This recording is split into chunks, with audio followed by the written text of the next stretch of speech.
Alright, what's up guys? NinjaDeathStrike here, bringing you some more Pokemon Showdown battles. Welcome to our first post-Pokebank release. Pokebank came out the 27th on Pokemon Showdown, which it was supposed to. It came out in Japan for like 2 days and then crashed because they weren't ready for the fact that people might want to use other Pokemon than the ones they had in X and Y. So anyhow, you can use it on Showdown, you can't use it on Wi-Fi as far as I understand. But I haven't had a whole lot of time to do some battling, but I did get 2 matches. This is a very rough sketch of what my OU team will likely end up being like, but I'm going to be up here at the top, I believe, for both of these battles, at least for the first one. So let's take a quick look at the team. It is built off of this guy right here, Landorus Theron form. He was one of the best Pokemon in 5th Gen OU. I think he's still going to be one of the best Pokemon this Gen. He does everything you want him to do. He scouts, he intimidates, he helps to check Talonflame, and he sets up Stealth Rocks. So he's here, he's my Stealth Rocker. I don't see him going anywhere, but I could be wrong. You never know who might arise as a new power. So I had him. The other linchpin was Dragonite. Dragonite has extreme speed back, and I think that Dragon Dance, Dragon Claw, Earthquake, extreme speed is just really amazing coverage, added with multi-scale to make sure you can take a hit. He's just a very, very effective sweeper, very hard to deal with, and that +2 priority from extreme speed is a pretty big deal. So the rest of these guys kind of fell in different orders. These two are next. I wanted to try out Mega Blastoise, see how he does as a spinner. He was okay, but I'm not sure he's going to stick. Might go back to Starmie just for the speed. And then Sableye seems like it's very well positioned right now, especially defensive Sableye with Will-O-The-Wisp. Just deals with a lot of stuff and causes headaches because there's so many good attacking, like physical attacking threats right now. And he can handle special attackers quite well too, unless they have a setup move. So he was kind of in there, and then these two filled the spots. The empty spots on the team. We'll have to see if they stick around. Again, I went with Gengar because it's a new metagame, and Gengar just excels. In any new metagame, Gengar is always a good choice because he's just so good at dealing with stuff you don't know, you don't expect. So I put him on there, and Togekiss because I wanted a fairy. Haven't used Togekiss yet. I thought I'd see how she does. So my opponent's team is also full of 5th Gen All-Stars. He's got a Landorus. We see Heatran and Latias back. They're going to be a pain in the ass. And Manectric, which is interesting. I'm assuming this is a Mega Manectric. I don't think Mega Manectric is all that great, but he does put it to some good use. And it does have very nice coverage with its ability to learn Flamethrower. Can really throw people for a loop. So let's see how the battle plays out. He is going to lead with a Manectric, which is interesting. I lead with Boggart, the Sableye. I'm going to get intimidated. I don't really care about that. I figure I'll just go for the burn. Start getting some residual damage. Like I said, I am fully specially defensive, so I was assuming I could take a hit fairly well, and I do. The Volt Switch does less than half. Heatran comes in. I can't burn it. I don't really want to take a Lava Plume since I know I'm going to get burned, so I'm going to go into Panzer, the Blastoise here, force out the Heatran, be able to Mega Evolve, which is great. I look super dumb now, but that Dark Pulse and Aura Sphere coverage is just amazing. So you know, I make a couple of really nice predictions there. Hit the Ferrothorn for a ton of damage, hit the Latias for a ton of damage, and then take it out with another one. I get tricked to Choice Scarf, which honestly I don't care about that much. That's fine. It might actually come in handy.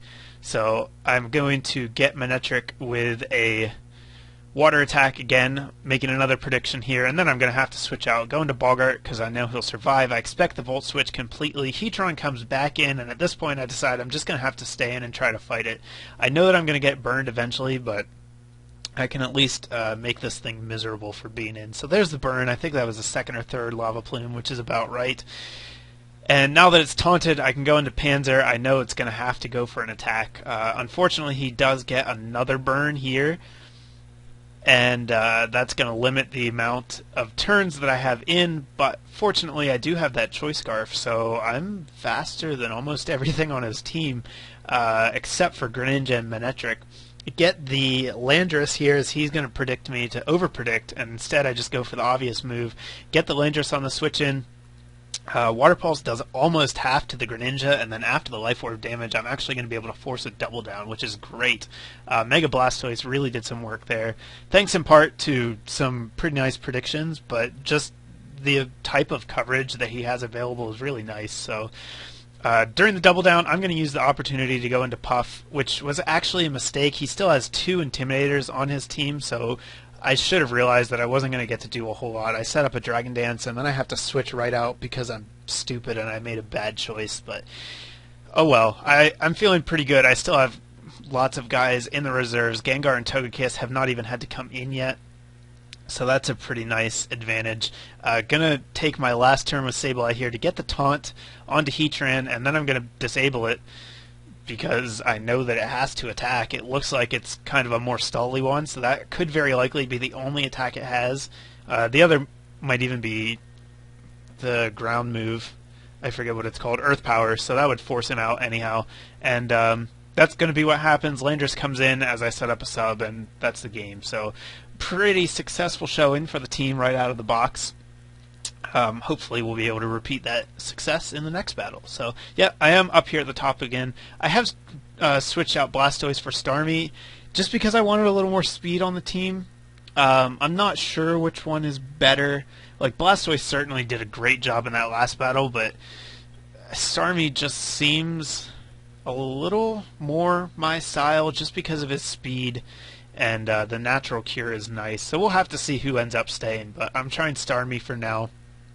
My opponent's team is interesting. Kecleon gets Protean now, so apparently it's okay.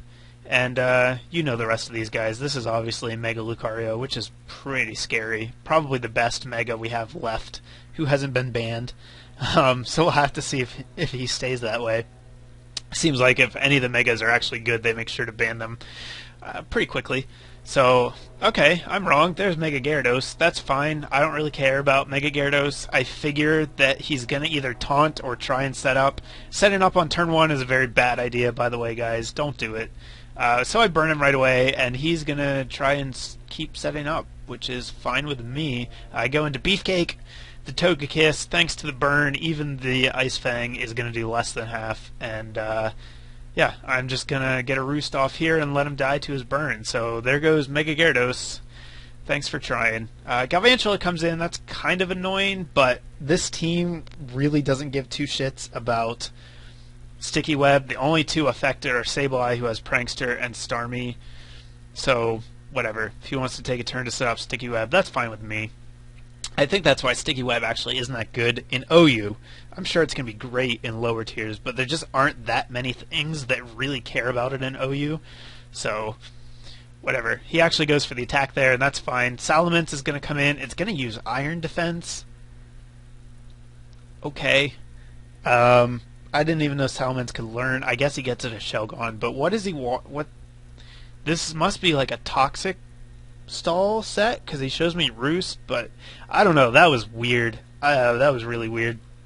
Kecleon's going to come in. I know that it has Protean, but I actually have no idea what it learns. So I'm just going to taunt it and see. I know it can get Thunder Wave. That was basically just scouting, because I really have no idea what this thing does.